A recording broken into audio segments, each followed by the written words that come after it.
আসসালামু আলাইকুম।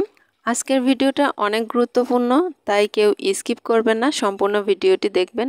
এটা হচ্ছে করসল পাতার রস, যা আমি চার রূপে তৈরি করেছি। আর এটা খেলে কি কি উপকার হয় এবং কি কি রোগ সারে, কি কি রোগ থেকে মুক্তি পাওয়া যায়, আমি সবই এই ভিডিওতে বলবো।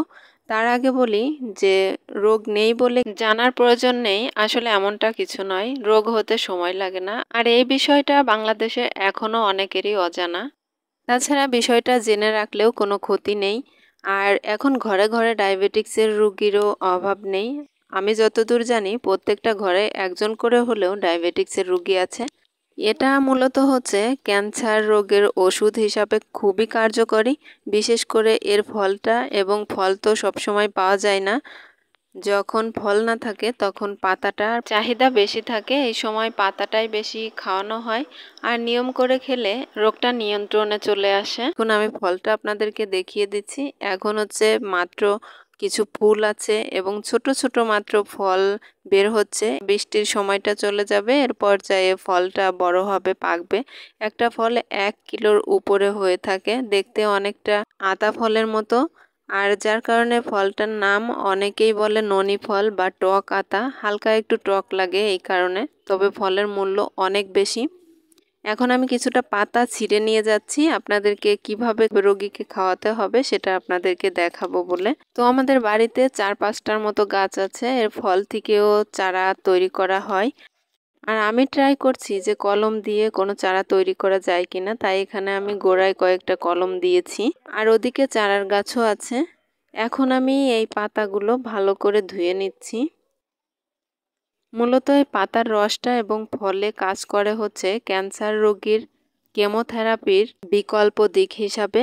আর কেমোর থেকেও এটা 10 গুণ বেশি কাজ করে, এটা অনেক জায়গা আমি দেখেছি এবং শুনেওছি। অনেক জায়গা থেকে অনেক লোক পাতা নিতে আসে। তো আপনারা যারা আমাদের মাগুরা জেলার ভেতর আছেন, তারা যদি পাতা সংগ্রহ করতে চান তাহলে আমাদের বাড়িতে আসতে পারেন। অনলাইনে অনেক পেজ আছে যারা হচ্ছে এই পাতাই শুধু বিক্রি করে আর ফলও মাঝে মধ্যে করে। তো আমাদের বাড়িতে যারা আসে আমরা এমনি তাদেরকে দিয়ে থাকি, আমরা কারো কাছ থেকে কোনো টাকা পয়সা নিই না। তো এখন আমি এই পাতাগুলো ধুয়ে এরকম ছোট ছোট করে কেটে নিচ্ছি।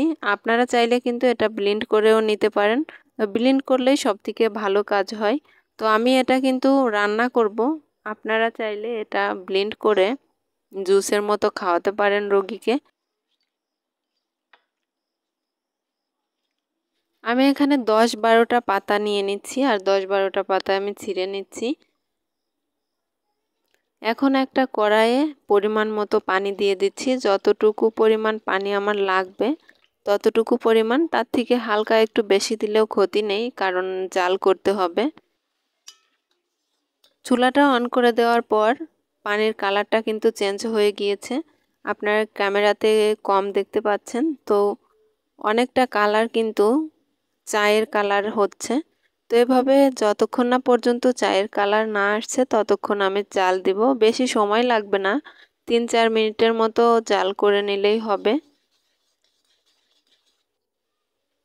দেখুন আমার এবার কিন্তু চায়ের কালারটা চলে আসছে। এই পর্যায়ে আমি চুলাটা অফ করে দিলাম, আর উপর থেকে আমি এই পাতাটা উঠিয়ে নিব। একদম সম্পূর্ণ চায়ের কালার হয়ে গিয়েছে। ডায়াবেটিক্স রোগীরা যারা খাবেন এইভাবে তৈরি করে নিয়মিত 3 বেলা যদি খান, সকাল দুপুর এবং বিকাল বা সন্ধ্যায়, তাহলে 1 মাস একটানা নিয়ম করে খেলে দেখা যাবে ডায়াবেটিক্স একদম নিয়ন্ত্রণে চলে এসেছে। আবার যাদের গ্যাস্ট্রিকের সমস্যা আছে তাদের জন্যও কিন্তু খুবই উপকারী। আর ক্যান্সার রোগীর জন্য এটা কেমোর থেকেও 10 গুণ বেশি কাজ করে। ক্যান্সার রোগীর জন্য এখানে হালকা পরিমাণ চিনি অ্যাড করতে পারেন। পাতায় যে একটা ঘ্রাণ আছে, এটা তৈরি করার পর কিন্তু এই ঘ্রাণটা থাকে না, একদম পানির স্বাদই চলে আসে।